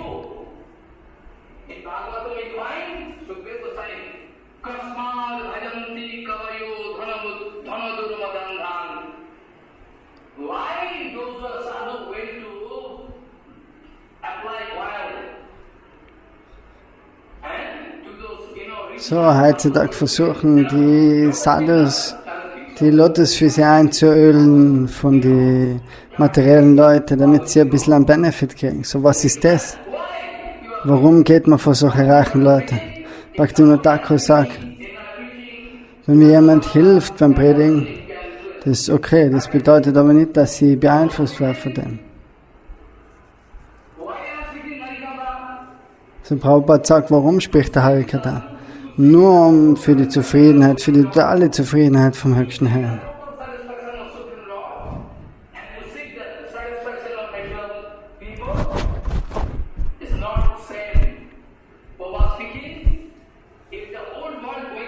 Prabhupada sagt, wenn die ganze Welt sich gegen mich aufwendet, wird er nicht sein Siddhanta verändern.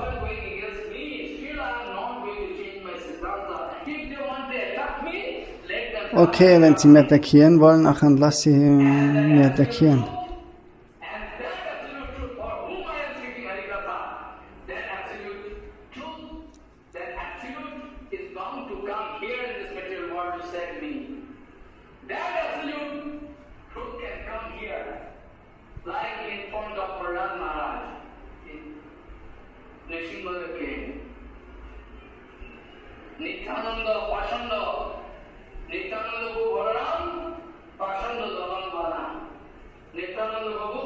Nityananda Prabhu, der smasht die ganzen Pashandas, der Atheisten, der Mayavadis.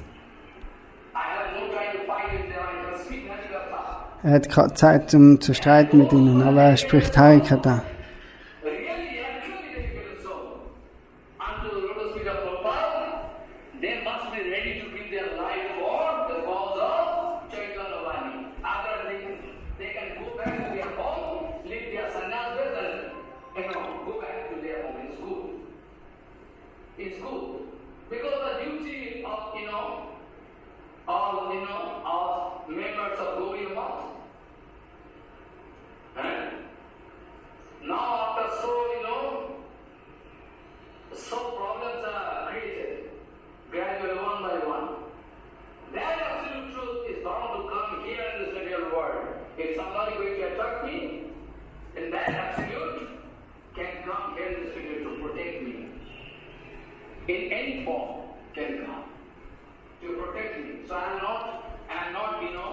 So, er hat keine Angst, wenn er über die absolute Wahrheit spricht, weil er genau weiß, dass der höchste Herr Nityananda Prabhu hinter ihm steht.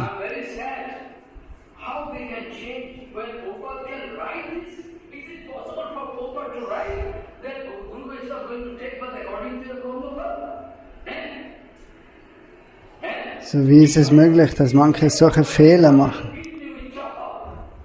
Die wir sagen, oh, Guru und Vaishnava, die kommen durch ihr Karma in die Welt.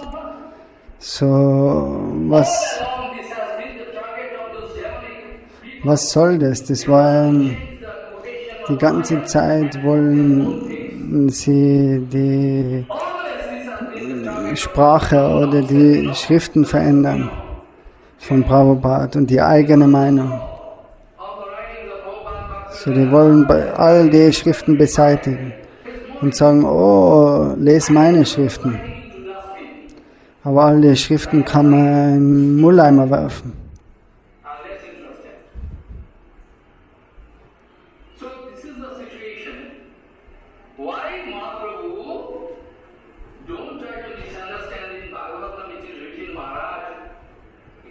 So, im Bhagavatam ist auch geschrieben,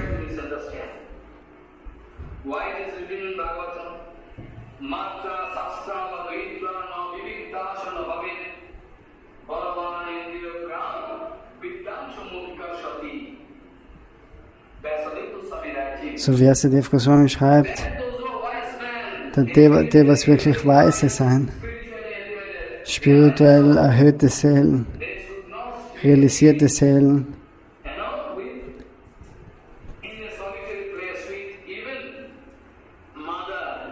die sollen nicht an einem einsamen Ort bleiben, nicht einmal mit einer Schwester, mit einer Mutter, weil Balavan Indriya, weil die Sinne so stark sind.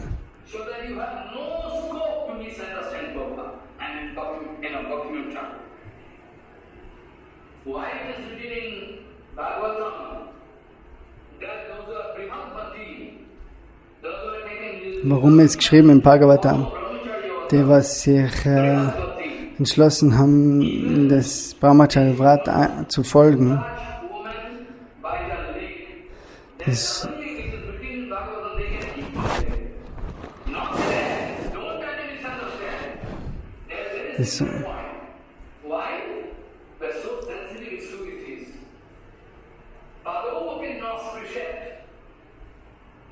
Bhadau Abhinas Prishet.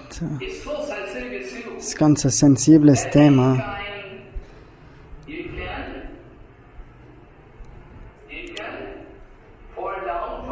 Dass jede Zeit kannst du runterfallen von deinem Bhajan. Um die Sensibilität aufzuzahlen, das ist nicht der Ratschlag von Bhagavatam. Wir haben alles zu respektieren, wo überall wir hinschauen, auf alle Frauen, Männer. So, wir haben die zum Respektieren. Aber warum sagt Mahaprabhu das so? Dass es besser ist, Gift zu nehmen, als wie jeden möglichen Blödsinn machen im Sannyasa-Ashram.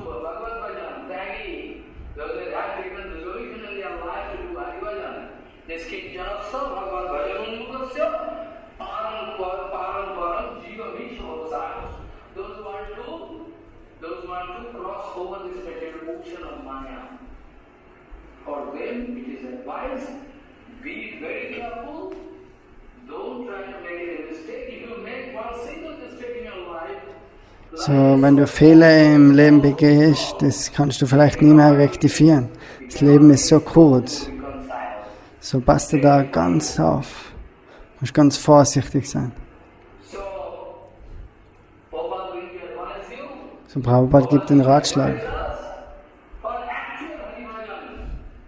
dass du für wirkliches Haribhajan, da musst du ein anderes Spiel spielen. Wir können Leute abzocken für Haribhajan. Wir werden sie nicht abzocken, um Geld zu kriegen, aber für wirkliches Haribhajan zocken wir sie ab.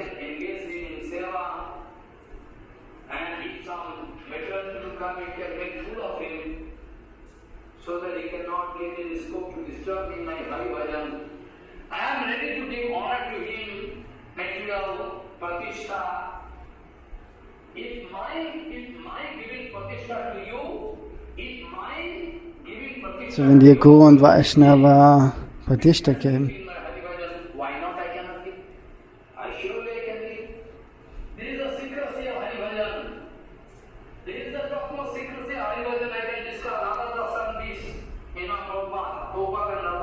so, da gibt es noch so viele Geheimnisse im Bhajan. Mahaprabhu gibt viele Beispiele und über das spricht das nächste Mal.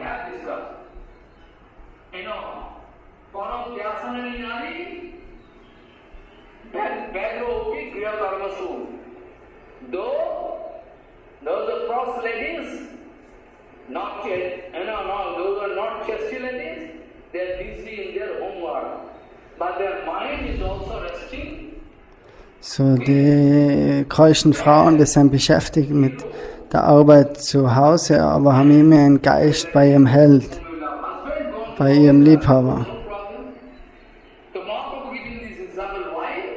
So, Mahaprabhu gibt das Beispiel.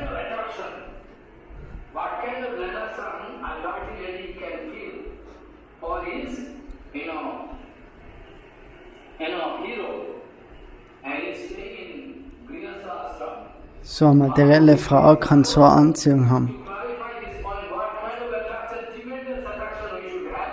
So genau so eine Anziehung sollen wir auch haben für Guru-Vaishnavas-Bhagavan. So das ist ein ganz exzellentes Beispiel.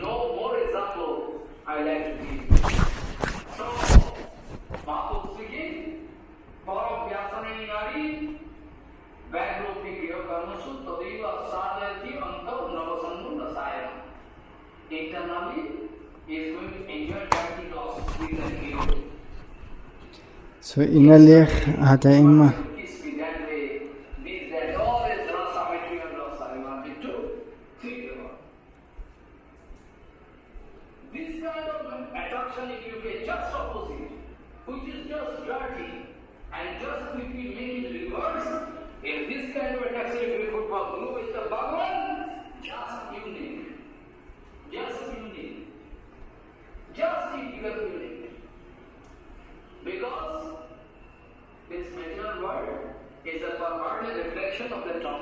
so die materielle Welt ist die pervertierte Reflexion von der spirituellen Welt.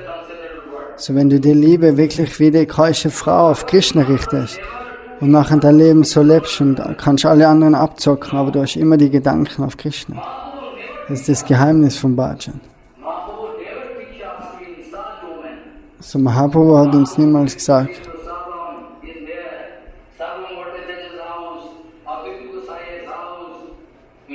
Chaitanya Mahaprabhu hat Prasadam zu sich genommen in den Häusern von Grihastha-Devotees.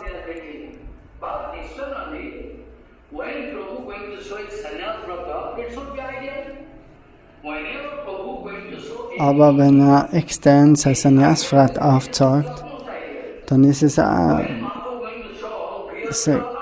Idealismus. Er zeigt manchmal den Idealismus auf vom Grihastha-Leben.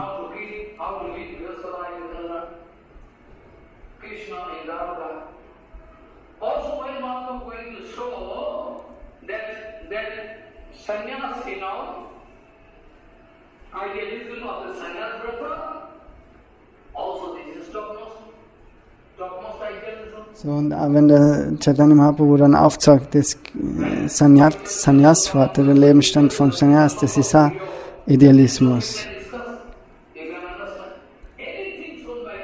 So alles, was Mahaprabhu aufzeigt, das ist alles der höchste Idealismus.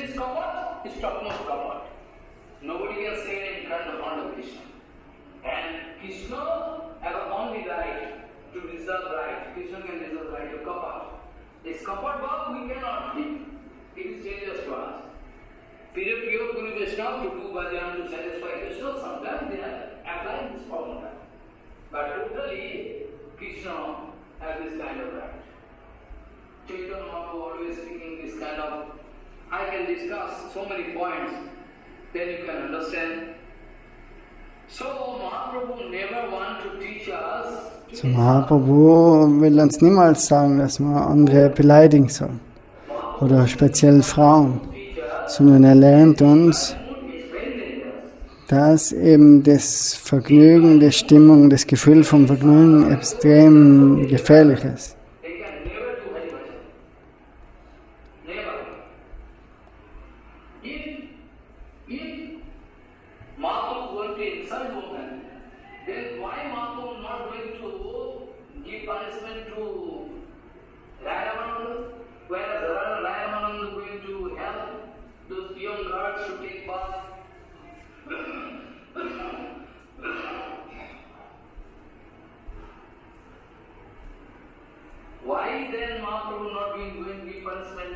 So Mahaprabhu hat aber zum Beispiel nichts gesagt vom Ramananda, obwohl der auch mit allen jungen Frauen zusammen war. So, das müsst ihr verstehen. Jagannath Vallabh Natak. Das ist geschrieben von Roy Ramananda.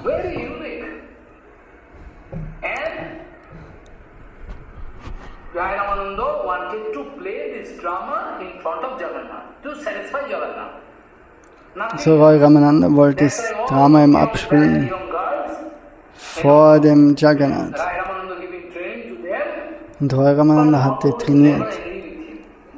Und Mahaprabhu war niemals ärgerlich mit ihm, weil er gewusst hat, Mahaprabhu ihm aufzeigt, dass er keine Frauen sehen will, dann ist das ein Idealismus. Aber genau dasselbe, was er vor dem Roy Ramananda aufgezeigt hat, ist Idealismus. Weil Roy Ramananda hat überhaupt kein Interesse gehabt in irgendeiner materiellen Beziehung. So, Prabhupada will einfach sagen damit, dass du nicht predigen gehen kannst mit einer materiellen Einstellung.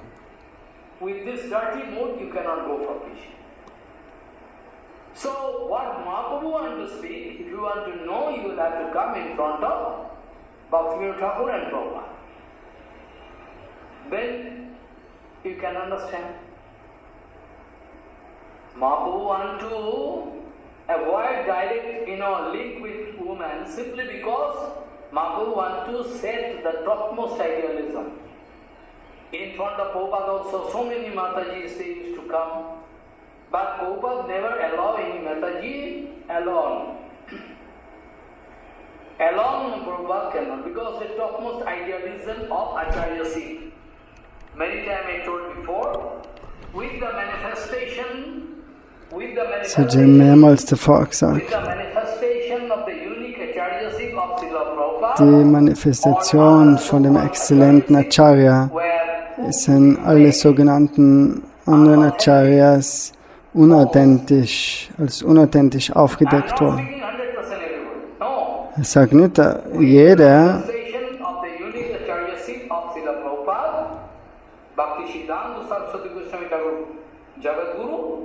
or other Acharyasis were proved to be fake. You are hearing so much Harikatha, after that you go on testing, you can go. I am not teaching you to find fault with others.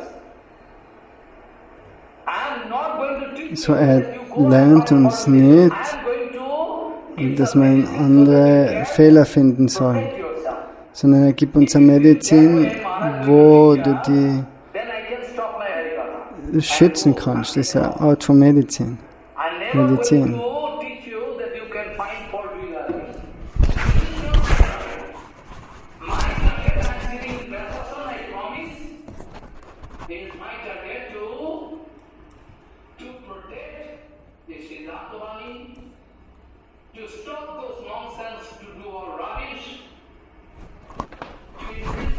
Seine Aufgabe ist eben, die Anzahl von der Gemeinschaft von Vaishnava zu erhöhen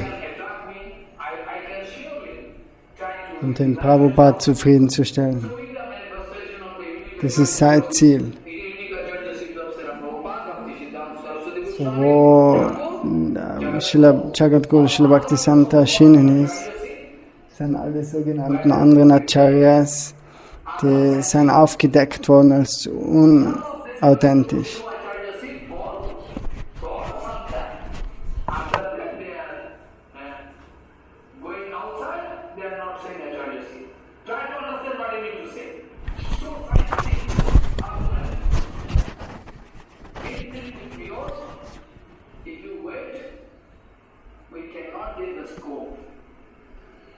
If Prabhupada is not going to allow us, so I'm speaking, I have no credit. Their Acharya is not all-time Acharya. Try to understand, it's scientific word. Their Acharya is not all-time Acharya, not eternal Acharya. Viele Acharyas, die sind nicht ewige Acharyas.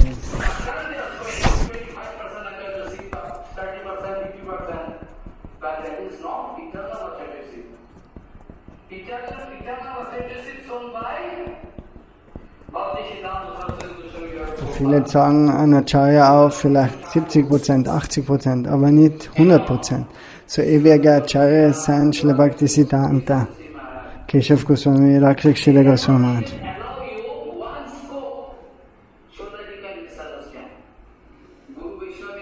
merciful to you, in front of you, outside you, out of you, all the signs, they are going to follow same rules and regulations.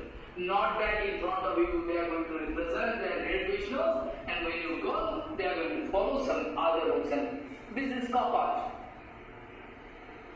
So, pure Guru-Vaishnava never can show kapat bhav. So reine Vaishnavas, die zeigen niemals die Kapat, die Falschheit auf.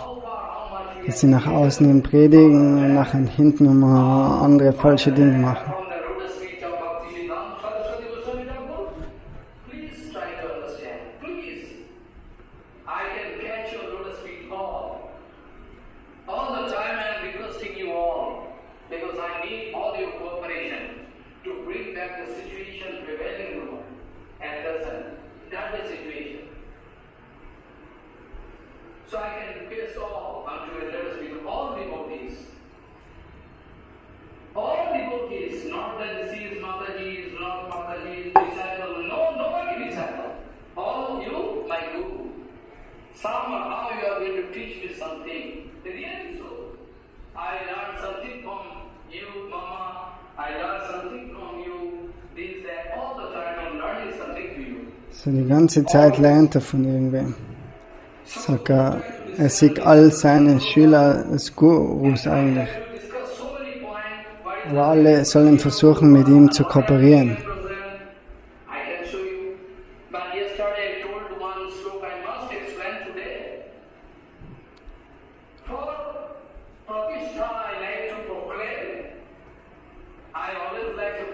Viele, die wollen ihm aufzeigen für Pratishta, oh, dass sie der Schüler sein von Prabhupada, weil die Harinam von Prabhupada angenommen haben.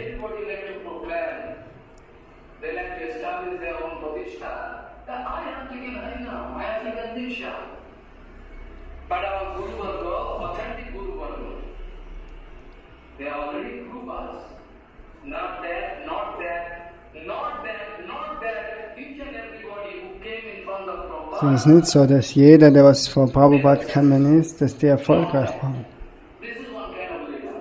Das ist eine Art von Lila.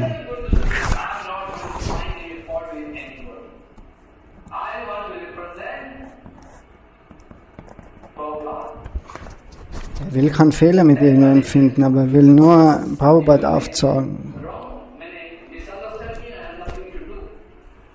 So versucht es nicht misszuverstehen.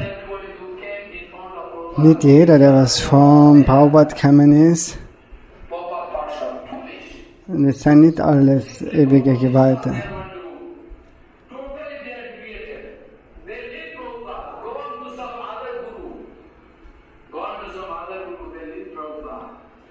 So viele haben Prabhupada sogar verlassen und sind zu einem anderen Guru.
Try to increase your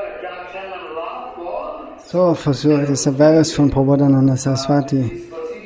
In der letzten Linie, das sagt eben, versuch mehr und mehr Liebe zu Prabhu, zu Chaitanya entwickeln, aber das ist nur möglich durch Srila Bhakti Siddhanta Saraswati Prabhupada.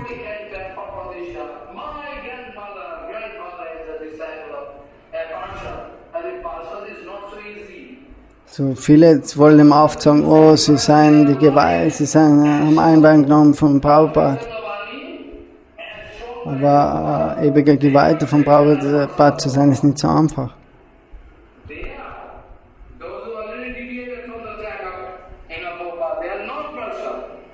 Die, was ein bisschen fehlgeleitet sind von Prabhupada, das sind nicht ewige Geweihte.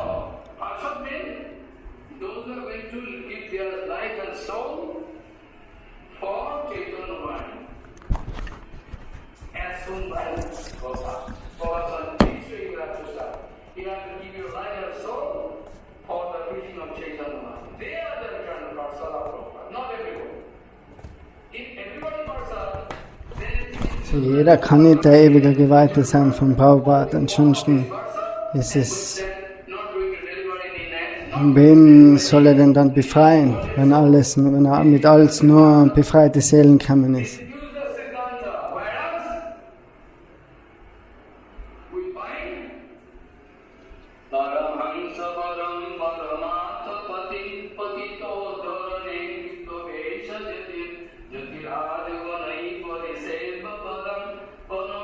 Also nicht alle sind ewige Geweihte. Das sagt ja der Vers von Bhakti Rakshakshira Goswami, den was er jetzt rezitiert.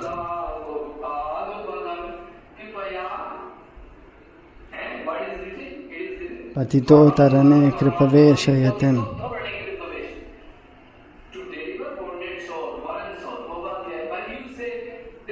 So, eben verstrickte Seelen zu retten, ist Prabhupada gekommen. So.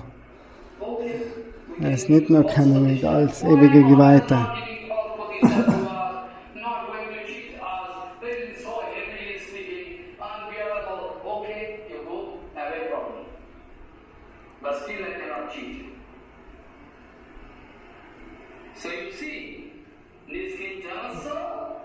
Das Kinjanasya Bhavadanam Kasya.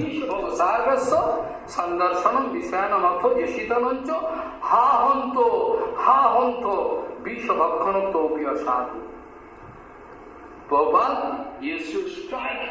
Prabhupada used to strike his own head. Prabhupada used to strike his own head with hand. I wanted to give so many things to them. There, I find nobody. They don't like to take it. Or they are going just opposite way.